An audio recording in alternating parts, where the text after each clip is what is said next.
we begin, I always want to thank the experts in this panel. I will introduce you now, but essentially, the whole spirit of this coursehouse initiative has been to connect the people that have field experience and project experience with people that are seeking that know-how that doesn't come maybe from the classroom, but comes from the field. So today, we're doing the first of our 4 webinar series. We have planned the year with 4 webinars. So maybe, Euge, if you want to go to the next slide. The first one, it's about the consistent coordination problems. I also have been in this industry for 20 years, and I have heard kind of like the same story, like if it was scripted in different countries and different projects and different contexts. So today, my expectation is that we'll get from these 3 gentlemen what their views are. And this is coming from 3 very different views. So I will introduce you to our panel today. First, Alberto here is a friend and an architect. He's from Chile. We came across back in 2007 or something when you were at Leo Daily, now working at Henson Phelps. He's a very technical-minded design architect, which is rare. So for me, Alberto, it's a pleasure to have you here. I appreciate it, and I'm very much looking forward to your thoughts today. Thank you. All right. Alex, I met Alex through Stella 2 years ago. As I say, a young, bright mind and very courageous to open the business and pursue a very specific line of development in the Hollywood area more so. Having had already an opportunity to develop a couple of projects, we came across a small coordination exercise a few months back. And I think your view today, Alex, as a younger developer that understands the power of technology that comes from a different generation, I mean, like it or not, I mean, you like it, I may not. You have a different view of things, and that I think will be a very great added value. So thank you, Alex, for joining. Of course, thank you. So Jason, as I was saying, couldn't make it.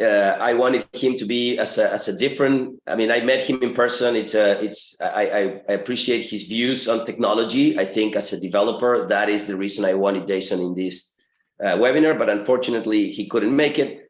And last, but by far not least, Greg Snacko. I met him or I came across you, I don't know, like 5-6 years ago. I've been following the developments, and I would like if you could give us your short pitch on your development, because I think there's a great story that has a lot to do with what we're talking about or what we will be talking about today. So thank you so much, Greg, for joining us as well. Yeah, thank you very much. Did you want me to lead off with a little explanation? I would, yeah, if you don't mind, we can start with. All right. We're a mechanical, electrical, plumbing, and fire protection engineering company. Our home base is in Omaha, Nebraska. We have offices in 6 locations around the country. We've been in business since 1968, and we have developed an artificial intelligence software program for mechanical, electrical, and plumbing engineering. Basically, we don't draw the wires, pipes, and ducts that go into our designs anymore. It's completely computer generated.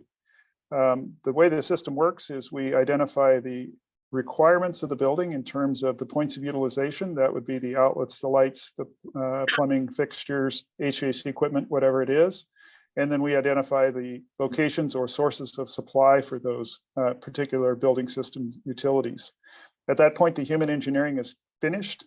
We turn it over to the software, and the software iterates through tens of thousands of alternative design solutions, basing its decisions on the cost of construction, both labor and materials, in order to find the optimum design. So whereas a human engineered system, you get the human designer's opinion based on knowledge, training, and experience of what he thinks you should do. We're studying all the alternatives and determining what truly is the best solution for the software.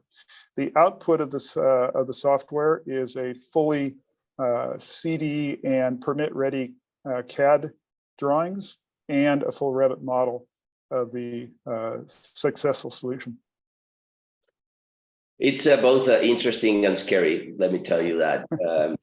for those of us who, I mean, I know Alex will probably be, more interested in learning about all this, but I believe, Greg, that us like professionals from this industry, like we had a panel with the AIA on Friday, and there was a lot about automation and this AI thing that for some reason we all tend to think that it will not bother us. It will be another's, industry's problems.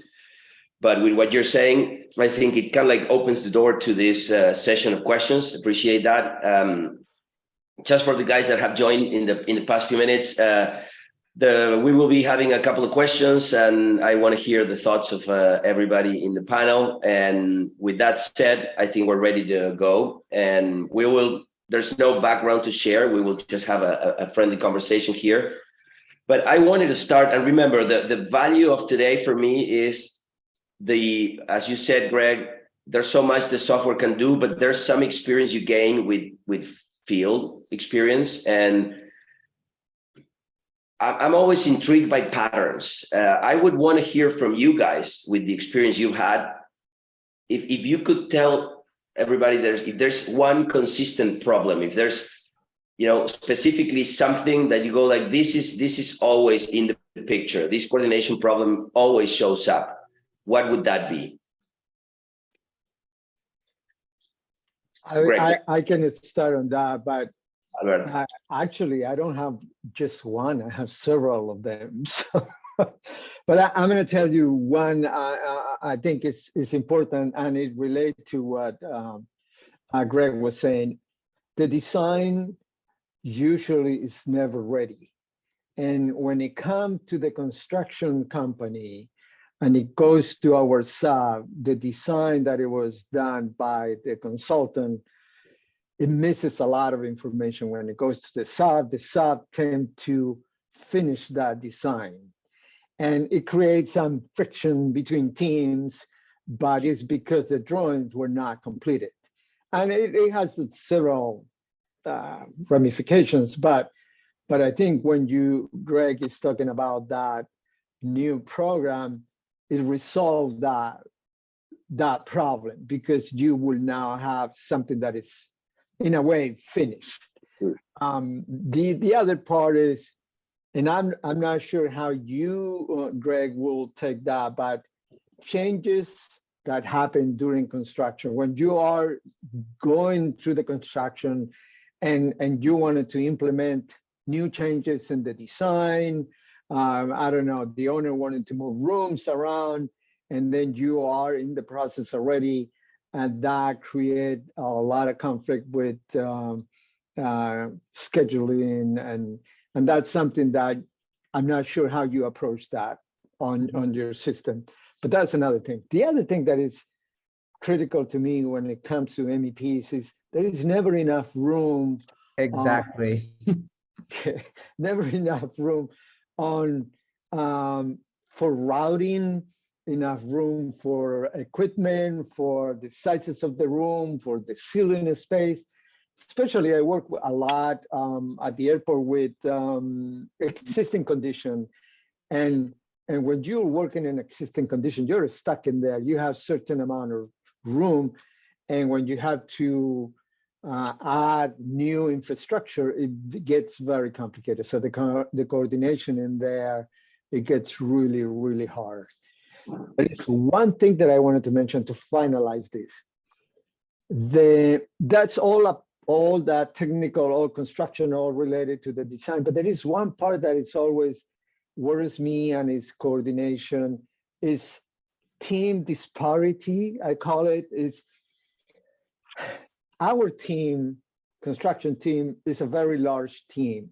The design team is a very small team.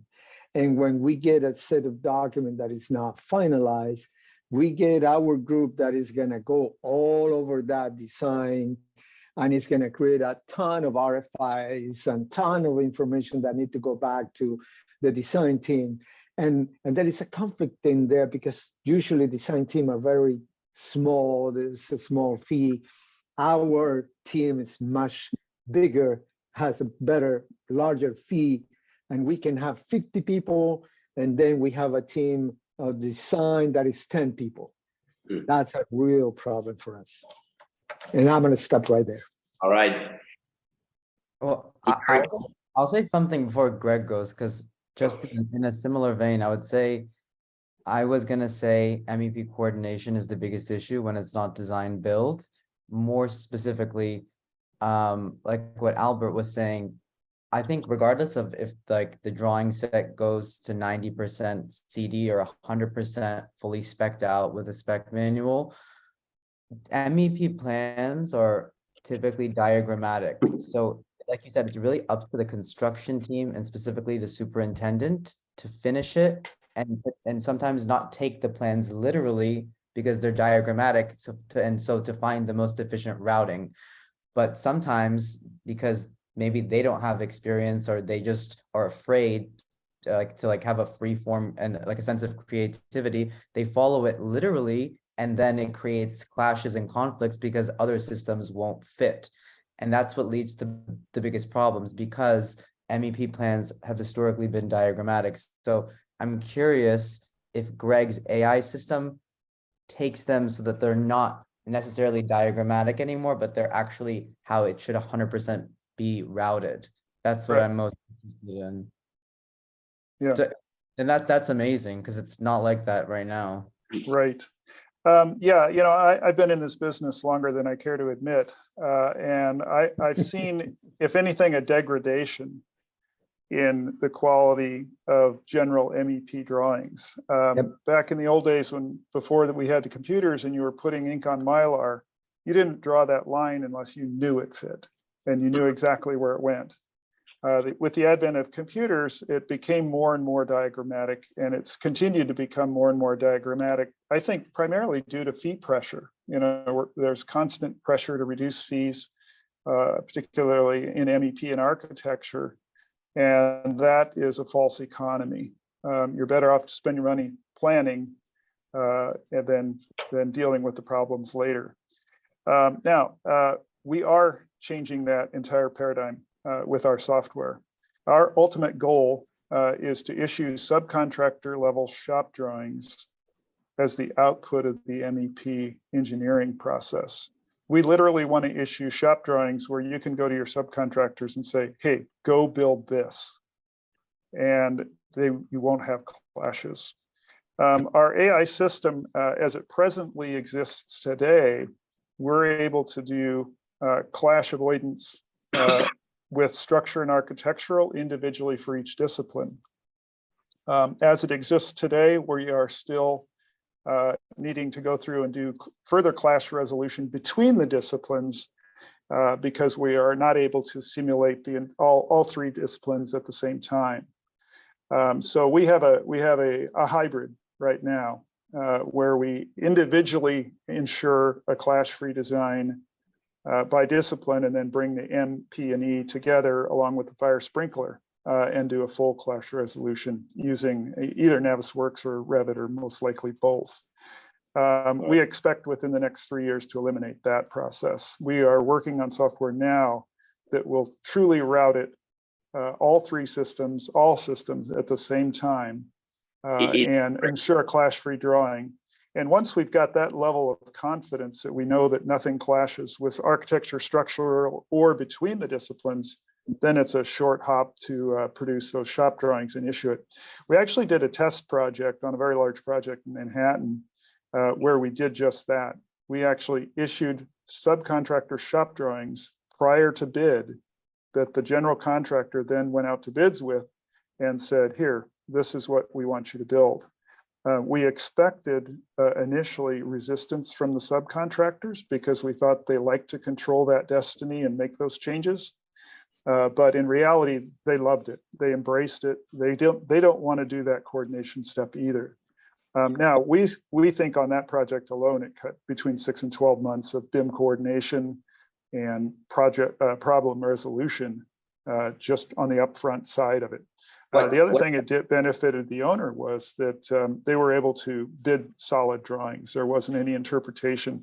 I've heard MEP drawings called cartoons by the contractors, and in some cases, it's just about what it is. So makes sense. I was going to ask Greg, what size of a job, and was it like high rise? What scale of Yeah. a project? It was a high rise, a 50, I believe it was about a 54-story hotel. Yeah. Large project.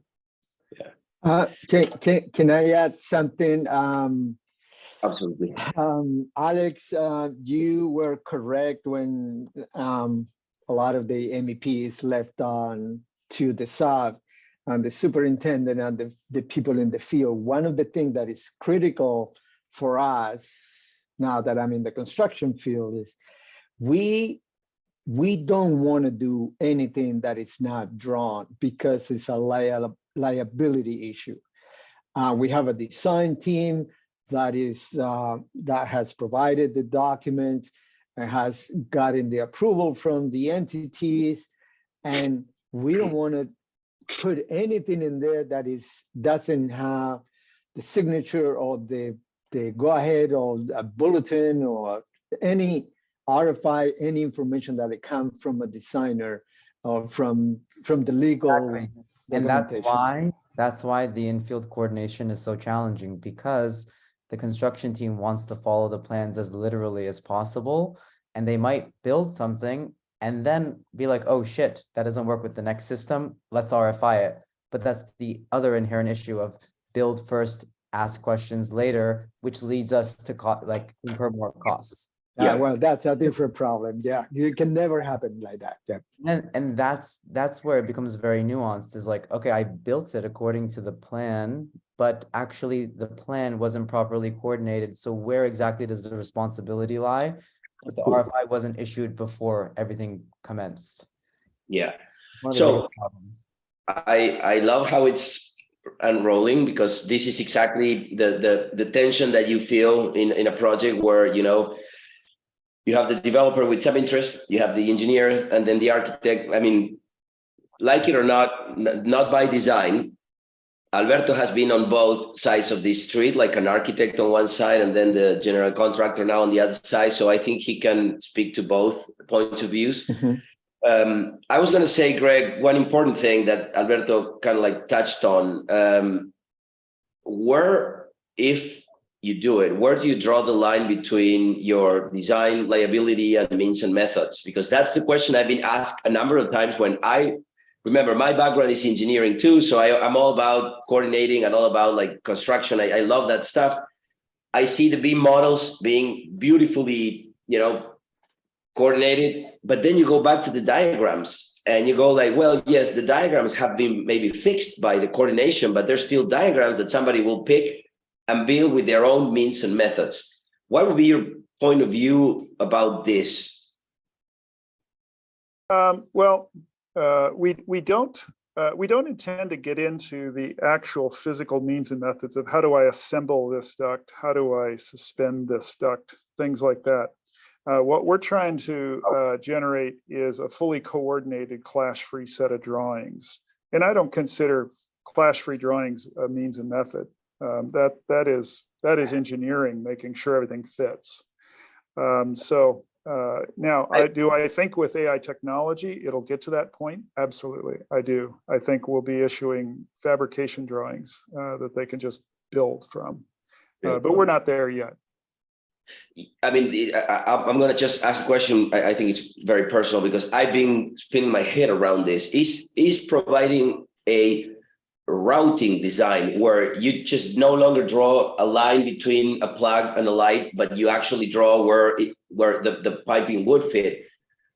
Does that fall into means and methods? Because you're just saying, hey, you got to route it here because here it fits. Don't do it there, because like Alberto was saying, if the first guy that shows up, he has a whole shaft to do whatever the hell he wants, and then he does it, but then he messes up with everything else that was supposed to work in a different way. All your engineering, all your thoughtful progression goes to hell, and then like Alberto said, now you have the problem. So now you go back to like square one. Do you see the difference between like just routing and then everything that goes with means and methods? Well, let's clarify a couple of things. We route systems on the mechanical side and the plumbing side all the way down to the smallest pipes. But on the electrical side, we route anything 2 inches and larger. And we do that because the rerouting as necessary of branch circuit wiring, 3/4 inch, 1/2 inch conduit is very easy. There aren't a lot of rules. You can run it, it can easily bend around everything else. It's not, the coordination is not too severe there. Now, part of the reason for that actually is the size of the Revit model to do branch circuit routing would be just out of this world. It's not manageable. Now, technology will probably advance and the models will become more compact and we'll be able to actually do branch circuit routing. But the thing that we have seen, we've had our software in full scale operation for 5 or 6 years now. And what we're seeing is when we do have shop drawings come back, coordinated shop drawings coming back from the contractors, they're a cold copy of what we drew. They're not making changes. The reason the subcontractors like to make changes is because they can find a less expensive way to get it done. They're doing it for the financial incentive of here's a cheaper way, I'll use less material, less time, and I can do it for less. If we've already studied thousands upon thousands of alternatives, the chances of a contractor being able to find some routing solution that's better than what we've shown are very, very slim. I won't say it's inexhaustible, but it's not worth the effort. So we're seeing our shop drawings come back exact matches of what we drew. Sweet. It must feel good. It does. Greg, that I assume that's for new buildings. Have you had any experience, or are you trying on an existing building? Because Absolutely. That's a totally different animal. Yeah, no, we build it specifically. Our work profile in our company is about 60% new, 40% remodel.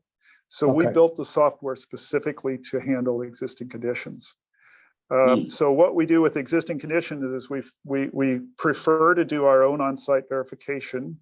We use digital scan surveys wherever possible, and we identify the things that can be reused. Anything that can be reused is entered as an existing component of the design that the software then can decide, is this existing component a part of the most efficient solution, or is it better to demo it and go take a different route? So it handles existing just as well as new conditions. The only caveat to that would be, can we get enough information about structure and architecture in advance to be able to accurately model the structure, the existing structure, and deal with those kind of clashes? And generally we can. We end up having to make generalizations. Instead of knowing exactly where every beam is or every joist is, we'll put in the lowest beam or the highest ceiling and constrict it based on knowns, so that we don't have to deal with the unknowns of what might be up there. There might be more space, but we don't count on it. We assume it's not there. And so it works well for that. And that kind of applies to your question earlier, Alberto, about the changes. We handle changes in a similar way. If a change occurs before anything's been constructed, we just rerun the simulation. We make the change on the drawings, we rerun the simulations. They're very, very fast. And we can issue a new design based on the changed plans. That's what would occur, say, between a DD set and a CD set. Now, once you're into construction, if you've got it partially built and the owner makes a large change to the floor plan, we're able to take the information, as-built information from the field, and identify that as an existing condition and rerun the simulations based on the new plan and what's been installed. It may still tell you to take a certain pipe or system down, but at least you know that it's part of the best solution. I would want to hear, Alex, I hear you. I mean, I see your eyes and you're thinking a lot. I can tell that. In your experience, and I know you went through a challenge with your the Orange Flats project, the design. I can tell Alex's company is very design oriented, and the projects always have that impressive design that comes with problems, because if the project is a square box, it's always a little easier than if it has all these terraces and moving parts and pieces. what can you take, Alex, as a learning that if you had heard this before, like a year ago, is there anything you can relate to going back and saying, this would have been interesting? Something comes to mind? I think the most important thing for any multifamily project as it relates to MEP, if it's not design built, is layout reviews while you're under construction and towards the end of rough framing, so that each of the subcontractors, who typically might not be the same company, mechanical, electrical, plumbing, as well as the executive architect and the construction team, go to every single unit type and mark their territory, so one person doesn't domineer over the other from commencing first. And I think that actually would have avoided a lot of my problems, because regardless of an elaborate design, we tried to design the interior to stack as much as possible. So a lot of issues that I might have had to deal with shouldn't have happened because of the elaborate design. It happens because of problems during construction. And also, to Albert's point, it gets very tricky whenever there were MEP changes during construction. For instance, we had an approved plan set, and for instance, for the, like, in our kitchens, we have ventless hoods, which was approved in the old code. But ever since our plans were stamped and construction commenced, the city doesn't want to allow that anymore. So the inspector, who we're at the mercy of, is like, oh, even though it was approved, I don't like this anymore, go back to plan check. So that requires a whole new effort while we're under construction and can severely hamper our schedule, because now we have to reroute stuff, redesign stuff, go through plan check while we try to do anything else we can so it doesn't cause a bottleneck in the construction timeline. But the issue now is things changed with the MEP design. And for instance, we have all these access panels that have been stuffed into the bathroom, for instance. And for me, the biggest issue is, if there's one engineer that is doing MEP, you don't make a change on the mechanical set and not coordinate that in-house with, for instance, your electrical engineer. Because now, one of the issues I'm facing is we have like a multitude of access panels given the updated code, let's say in a bathroom, but there's no space for overhead lighting anymore. So I'm like, why did you put the HVAC unit in the bathroom? It's all these types of things where, and I honestly, I'm shocked by Greg's model, and I already just texted my architect to hire him for this project I'm starting design on. I hope you do multifamily, but it's all these things where I think I agree with whatever someone said, that MEP drawings used to be drawn out. I think that there was much more quality to that. I think that people just don't, the new engineers of today don't have the same understanding and they don't know what they're doing. So it causes problems for us. And the issue too is you cannot get design build for every scale of project. So we're at the mercy of these engineers and construction team. And everyone knows that people love playing the blame game in this industry. So as a developer, I can only make the best decision and keep the ship moving forward. But there's no time to fight with everyone. That kind of like leads into my next question that I had written for today. I recall when I started, which again, it's been 20 years now, the title blocks had like the architect, the civil engineer, structural, MEP, maybe landscape. That was it. That was the title block. You pick a title block today, how many consultants do we have in that list? Maybe 25 consultants. Like there's more and more like specialties and more people. So it only gets worse, because as much as some systems may be easier to fit once the rest are done, you're still stacking more and more people. So my question was, from each one of these three very somehow different points of views, and to talk to the people that have joined today, which are more like professionals who are trying to learn about the coordination from the professional services, right? We're mostly talking to people that are service providers, like maybe architects, engineers, and they have to deal with this. But if you have to be more of the project manager and you have to face this, I wrote, like, what would be that one skill that comes to your mind if you need one person today to help cope with this complexity? What would that skill be?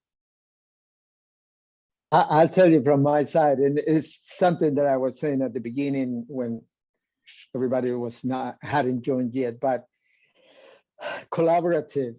You must be a collaborative person. And I was saying my role over here is to be, as a design manager, to be in between parties and be the negotiator of different parties, between all the SOD, between all the client, the approval entities. You got to have the skill to be a person that can communicate with everyone and be willing to work with everyone. There are people that take it sometimes to the extreme and they don't want to, they get to a position that they cannot move on from there. And that doesn't resolve the problem. It gets you stuck. You have to be open-minded. You have to be collaborative, and communicate with everybody. And so before the rest can give you I'll make the double question. And so one lack of skill, one thing you want to absolutely avoid, one personality feature that can ruin your job if you're in that position, what would that be? What do we want to stay away from? So I can say, like, I completely agree with Alberto in every way, because I think the project manager needs to be a proactive communicator and accept the current circumstance of where everyone is at with, like, let's say, the design flaw, and not point fingers, but just try to proactively go towards a solution. And in that vein, they cannot be short-tempered, because that'll never lead to anything. So they have to be very patient with everyone. That's what I would say one skill is. Totally agree. The haters, in a way. You cannot have them. Lingo, yeah. I think the most important skill, and it ties into what Alberto and Alex have already said, is maintaining the schedule, and the interrelationships between all those consultants. You've got the lighting, the spa, the pool, landscaping, civil, kitchen, equipment, interior decor. There's just a tremendous list of consultants that all have to be coordinated, and you need someone who's maintaining a master schedule. And that person, it needs to be a single entity that maintains a schedule, and then all of the consultants provide what their necessary requirements are, and a timeline of when they need them in order to hit the schedule. And then maintaining that schedule and making sure that the kitchen consultant provides sufficient MEP rough-in information for the MEP to be able to do his work, and so on. That would be the biggest coordination issue that we run into. I often have clients say, how quickly can you deliver this project? What's your schedule? And I said, my schedule is entirely dictated by information flow. The information flowing in is where we get hung up. If we don't have rough-ins for the kitchen, we can't design the kitchen. And I think, that needs to be a master controller of that schedule. In a design build, I think that's the role of the master general contractor. In a design bid build, I think the role falls squarely on the architect. But you need someone who's organized and diligent in making sure that the information flow is happening in a timely fashion. I'm glad you touched on the schedule. That goes also to the client, because clients need to go along with that schedule and need to provide the answers that you need to continue your design. And the approval entities, we have a big problem with COVID. All the cities shut down, a process that we had the over-the-counter permit. Now that it was a couple of days, now it takes 3 months to get it done. So schedule is critical, and you have to have the right person, the right people managing that. Generally speaking, on most projects, schedule overrides everything, because if Alex's facility opens 1 month late, that 1 month of rent probably supersedes all the changes that could occur during construction. Schedule's the driver. You've got to get that building open and generating revenue. And the only way to do that is to maintain a schedule. And the schedule is very tricky whenever you sign like a GMP contract, because as I'm sure you guys know, the GC will do everything in their power to try to get agreed upon, owner related delay by claiming any sort of the issues we already discussed in this webinar about MEP routing or coordination misses, inclement weather, anything that won't make them fall into the liquidated damages provision. But but I will say, I think the schedule squarely falls on the GC and the ownership. I feel like the architect, beyond having some sort of understanding of the submittal schedule, beyond that, I think it's really up to the GC and ownership to drive the schedule and have weekly updates to it to make sure that we're conforming. And also it's up to the owner's representative or the owner's PM or CM to foresee bottlenecks and problems that could happen to counteract them. Like for instance, I think what I learned in my earlier projects is that I want the bottleneck submittals to be approved before I ever break ground. One instance is a lot of GCs sometimes don't even read the specifications for the project and misprice certain aspects of the GMP. But for instance, if there is no agreement on the roofing submittal, let's say, and it's a very intricate system that the GC has never worked with, but a lot of GCs have and a lot of architects propose, I want that approved before I start construction, because I don't want to wait 4 months for multiple submittals to be rejected and then my schedule to be delayed. And then let's say we end up in rainy season. The project isn't insulated, none of the interior works can start, and it's just a disaster. So yeah. I was going to ask if the blame was always on the owner developer, but I remember Alex is here, so I'm going to skip that question. no, go ahead, ask it. That's a good one. Good one. Well, it's funny, but I was going to say, and Alberto touched on that matter, is it's hard to pin where the spark that ignites the chain of changes is, because sometimes it's, and I have worked with a lot of architects, and I have seen some architectural firms with the project leader thinking of a change at 50% CDs, and I reacted saying, "There's no way you're thinking about that now." I mean, But then I've also heard the story where the client wakes up one morning and says, "Yesterday I saw this Netflix show, and this beautiful building in Mexico had this, and I won something along the lines of that. So now it's everybody, running around that." In your views from where you're here, do you think there's a consistent kind of like more like trendy source of change, being the owner changing their minds and never making that signature saying, "I approve this," and then I'm not changing it, versus the design team maybe, and maybe more so the architect, kind of like never feeling comfortable with the design? If you had to say one or two, is there one or two, or it's a combination, or it depends? What would be your experience on this?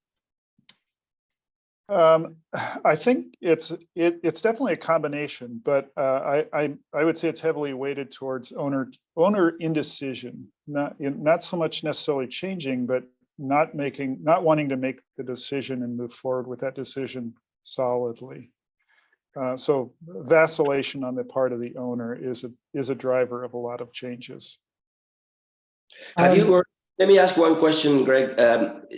I don't really understand. Remember, if you do work mostly with developers, or you also work with companies that just build the building, because there's a difference between a developer that understands the dynamics of buildings and they know the product that they're putting in the market, blah, blah, blah, versus like Alberto, he's working on the airport, and the airlines want a better lounge for their passengers, and they don't know much about construction cost changes and whatnot. They maybe have a budget, but then if they spend $2 million in an additional area of the lounge, then maybe they make even more money out of that. So their business dynamics is different. Do you see that as a difference between, developers who are very strict on the business of building versus companies that have another driver in their business?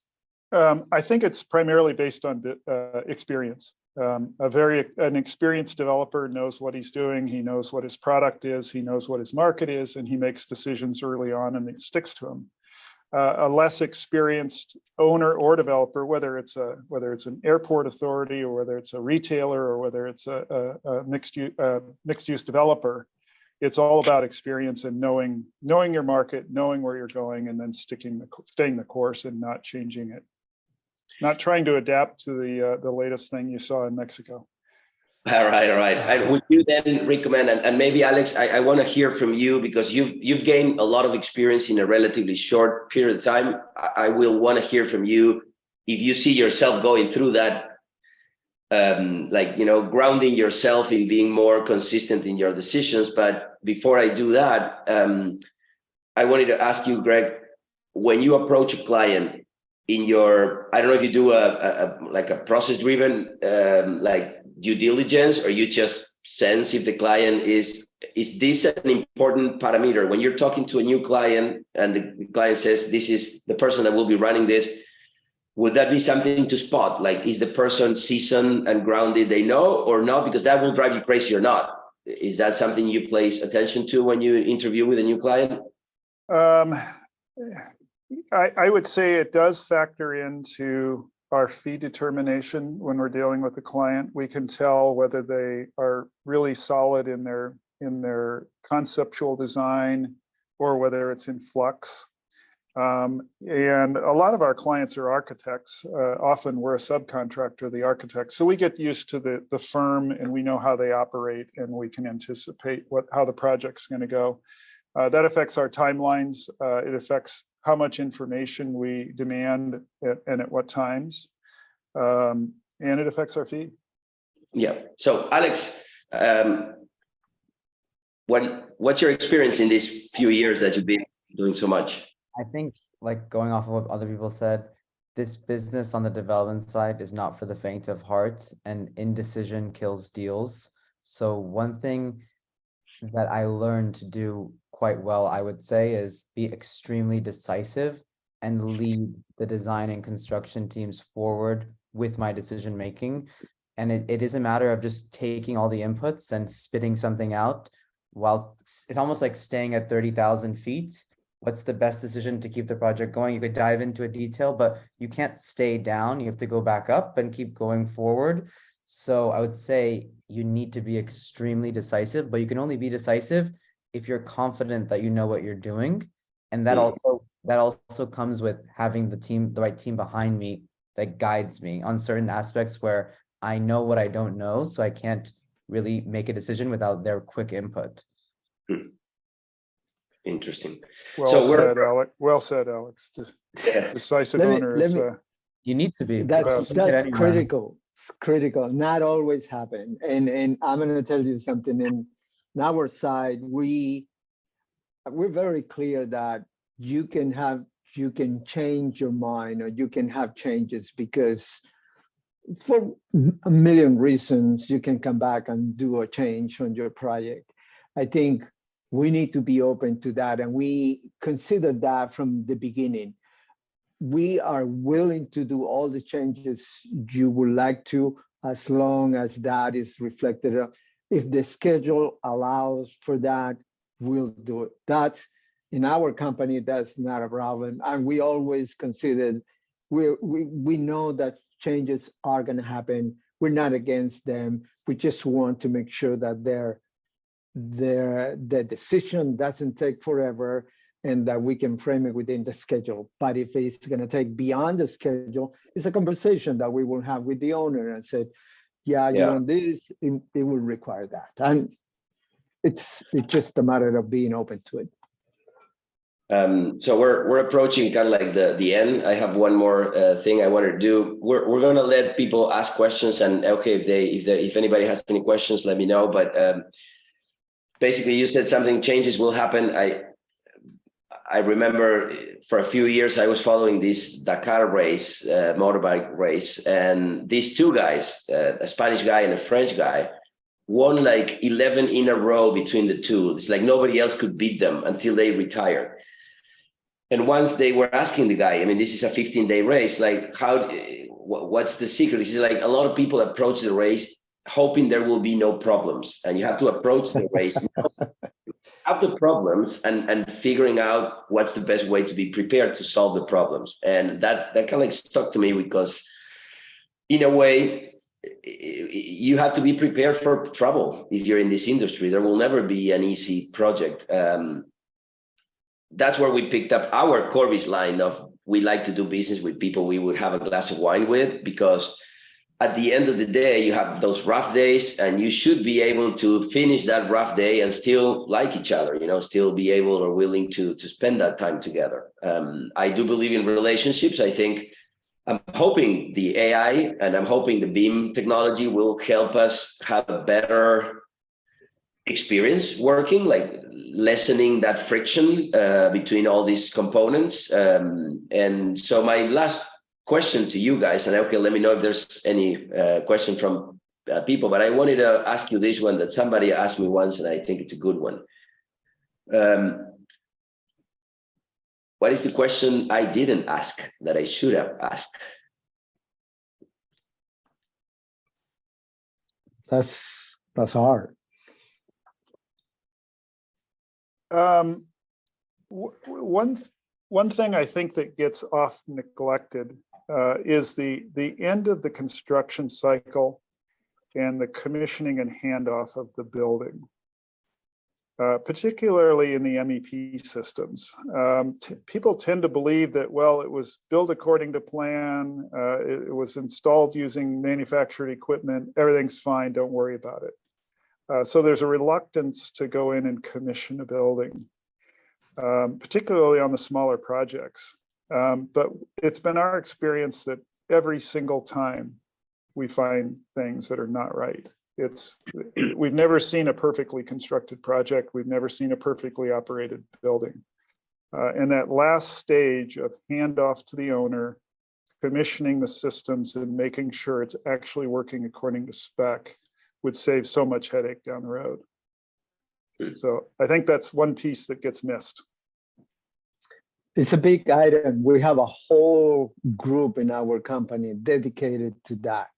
Only commissioning and making sure that everything is working properly. It's a very good point. And Martin, what you said before is you gotta be prepared for unexpected issues, problems. You cannot go into a project thinking that everything is gonna be smooth and everything you're going to design it, it's going to get built and it's going to be done in the time that you plan it. That doesn't happen. Maybe with the programs Greg is creating and we put that into the engineers and the architect too. And my goal, and I've been dreaming about telling the computer that I want a building that is like this size and this size and give it certain parameter and the computer tell me and give me all the detail, but that's going to happen in another 50 years, 100 years. But until that time, the road is not easy. It's not a smooth road. I would say I've learned things never or rarely go according to plan. So the quality of the team is how you problem solve and mitigate the risk, because if you don't know how to problem solve and de-risk the projects in all aspects, then what are you really doing? It's really like a meaningless profession. So you really have to have open mind, because you think it's going to go linear, but it just is like this the whole time. And it's really, each project is a journey. So you have to buckle up. Buckle up. I like that. Buckle up. I was thinking, what do I do? I want to do t-shirts with a fun thing. Buckle up will be. Buckle up is a good one. All right, guys, we're like 10 minutes to the hour. So still, I was asking here if you don't mind sharing as a wrap-up note. We know, Alex, where your projects are, but if you don't mind sharing, but also Alberto, the projects you're working on, and Greg, just a quick summary of what you guys are on, and then we'll wrap it up. And thank everybody for joining. So, Alex, if you don't mind, just share your 2-3 projects outline, and then the same thing. It would be interesting to hear. Yeah, so I started out doing projects in Central Hollywood, which is technically city of Los Angeles. And now I'm doing work in the city of West Hollywood, which presents its own challenges, but it's interesting because people have a stigma that West Hollywood has traditionally been very difficult to deal with. and almost like NIMBY, but to everyone's like disbelief, that perception has changed, and they are really welcoming development. And actually, when you work with a smaller municipality, you're able to actually move sometimes much quicker through the permitting and entitlement process than you would in like a bigger place like City of LA. And yeah, a lot of my business also revolves around taking advantage of updates to I'm in California, so to the state housing laws to streamline the approval and permitting process and not allow NIMBYism or just adverse activism to stop my plans for housing. You Alex, sorry, Yeah. you have to say something else. No. Okay, so you said something very important about the cities, because I work at the airport right now in large project that renovations that we have, and the airport is going on forever. The airport is an entity that it renovates itself every 20 years. You finish a project, another 20 years, you're still working on something else, and it keep going. But we have Los Angeles, the building and safety department has their own office at the airport. They have trailers, and we have the whole group over here, MEPs, architect, engineer, I mean, the whole group, and we approve our drawings through this location in here. We don't have to go to downtown, although we do for certain parts, but that's how big this LA is and our project. So, and to your first question, Martin, I work at the airport. That's one of my projects. And then a big hospital, Harvard UCLA hospital, I'm working on that as well right now, which is it's a little bit different, but I work in my life in all kinds of projects, so it's fine. So at the end, you're either taking off or you end up in the hospital. That's funny. I'll do both. Right.